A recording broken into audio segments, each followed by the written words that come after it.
Day 5. Straight uphill. I've got 3 2,000 footers before I hit my camp tonight. And it's only 10 miles long. So the distance is easy. The elevation changes are going to be pretty brutal today. You know, it's funny. When you start planning a trip, you know, there's certain things you just don't factor in the equation. Bugs flying in your mouth, raining for 5 days straight, your feet and the pulsating throbbing that they do at the end of each day as you lay in your hammock. You can actually hear your heartbeat in your feet, the aching, the knees, the calves. The calves are the worst. Going up the mountains and the hills, the first 4 or 5 days have just been absolutely brutal. They're so tight. The solitude, being alone for 10 to 12 hours a day, if not, 36 hours. What else? Singing Mariah Carey Christmas tunes because you're alone and no one can hear you. Oh God. You do what you can to keep the faith. I'm saying this because Mother Nature will try to make you her bitch. She will scream at you, rain on you, put ridiculous obstacles in your face, have you fall down boulders, trip over roots, stub your toe, make you so you ford through rivers that really should be brooks, just so you bitch out and leave the trail. And I'm saying this now because she got to me. She got in my head yesterday, and I made a post on hammockforums.net saying maybe I'll get off a day earlier than expected just to get home, because you start to get real homesick right about now, and I definitely am. And the support, and basically what they said, and they always say it in a nice way, they said, Water Monkey, stop being a little bitch and just plow through. And it's all mental. And you know what, guys? I'd like to thank you for supporting me. Most of you I've never met, and I'm going to plow through the Dalton. So my trail legs are coming in, my calves don't hurt anymore, and my feet are starting to get a little better even though it's raining. Athlete's foot's cream is starting to finally kick in. So I have a day rest tomorrow when I get into town. So I get into town Thursday, so I have a whole day Friday to recover, and then back on the trail on Saturday. I might even do an 18-miler, get to Dalton a day earlier, but I will not get off a day earlier and not make it to Dalton. That, my friends, I promise you. Alright, I go this way. See? Big old sign. Alright guys, I'll see you when I get to the top of Bear Mountain, Connecticut. I'm getting pretty close to the top. This is one of the viewpoints you see from Bear Mountain in Connecticut. There's a nasty little cloud out there. So I think I'm at the top. There's this interesting structure. Let's climb it. Oh yeah, this is how we're doing it. Alright. Yep. There it is. Over 2,000 miles above sea level.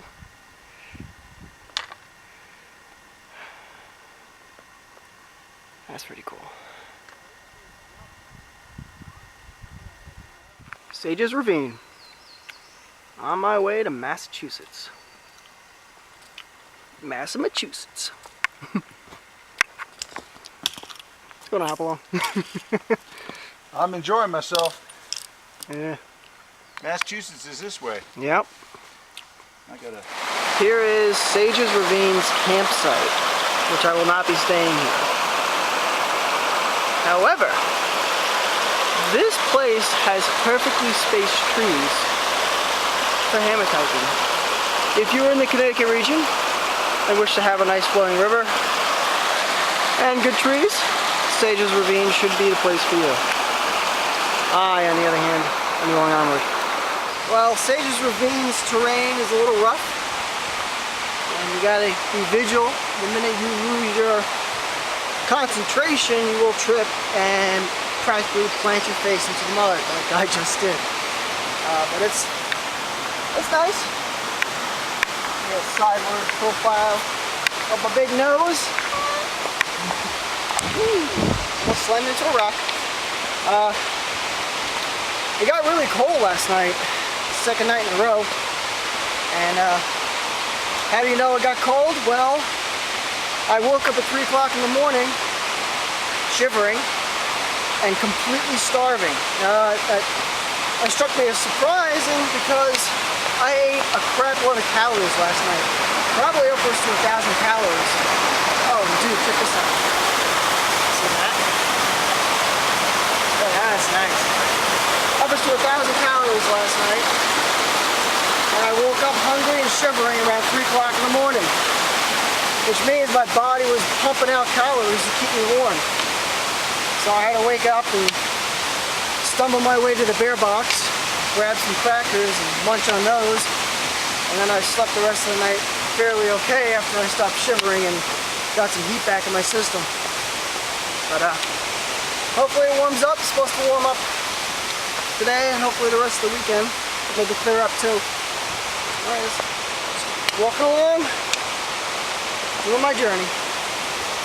Until the next video. I'm still in Sages Ravine. It's just, this is a really nice walk. You're walking along the river, or the brook, whatever you want to call this. Brook, probably brook or stream. Water monkey, get your water together. But it's really nice. I mean, you get all these little mini waterfalls and stuff. Hopalong and I are fording the Sages Ravine because that's not happening. You can do it, brother. Yeah, right there. That spot right there, right on the top of it, seemed to be all right. And where did you go? Here? Yeah.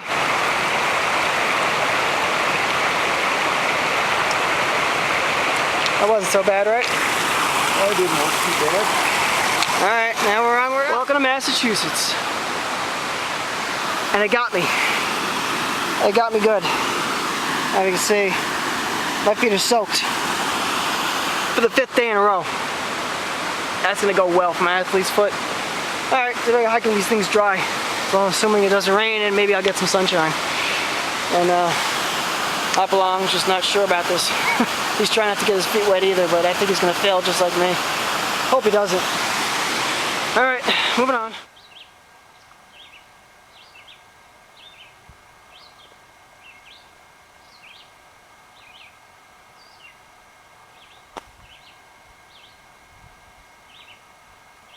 Well, 2,352 feet above sea level. I'm at top of Mount Race in Massachusetts. Let's take a look.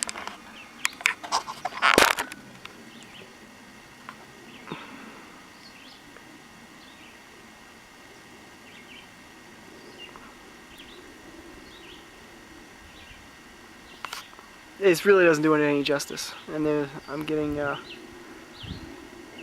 nice view of some, looks like some hawks. Yep, a couple of hawks flying around. This is pretty sick. Coolest part about being up so high is you can see the shadows that the clouds make. The different parts. That's just crazy. So this is what the world looks like at 2,600 feet.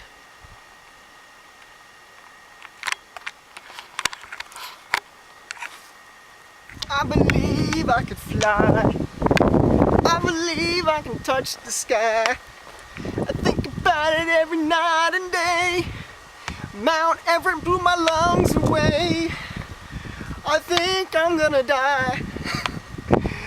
Oh goodness. Not much of a view when you get to the top. But holy Christmas. What an ascent. Damn. Here's one mountain I will probably never climb again. Mount Everett of Massachusetts. Big Hopalong. Has a little bit of a view. If you squint. This is the Hemlocks. Home for the night. Great place for hammocking. A hammocker's delight. I don't know if that was a haiku or a rhyme, but we're here. Me and Hopalong, my trail buddy for the next couple days, until he walks past me after Great Barrington. Fire. We can make. Oh yeah, by the way, you couldn't make fire in Connecticut. You can in Massachusetts. That may happen tonight. I want to scope out some trees, maybe find some flat land, and call this baby my home after I wash my jibbies. All right. So, how is the Hawk Vittles sweet sausage and macaroni? Tasty. Very good. Very good. You did a good job there, Hawk. Hawk. Yeah. Hawk Vittles. Hawk Vittles. Hawk Vittles. Is Yeah. that his last name? No, that's his food. Oh. Vittles. Oh, they're very Yeah. good and everything. Savoring every bite. Nice. Yeah, I had an extra dinner because I stayed at the hostel. So Hey, there you go. yeah, I'm Oh. boiling. All right, so I figured I'd help a brother out. So he's enjoying. Hop along. You were there and you witnessed it. I was there. So what The happened when? water monkey was showing me how to cross from Connecticut to Massachusetts over this narrow gorge, high water, and he did a really good job, but both feet got wet. Oh, I bit it, didn't I? He bit it bad, but he showed me the way, and I did not bite it. Yes, yes. So I took all the learning curve out of it. Right. But he is living up to his name. Yes, this is how I roll. I roll wet and gangsta, if that's possible.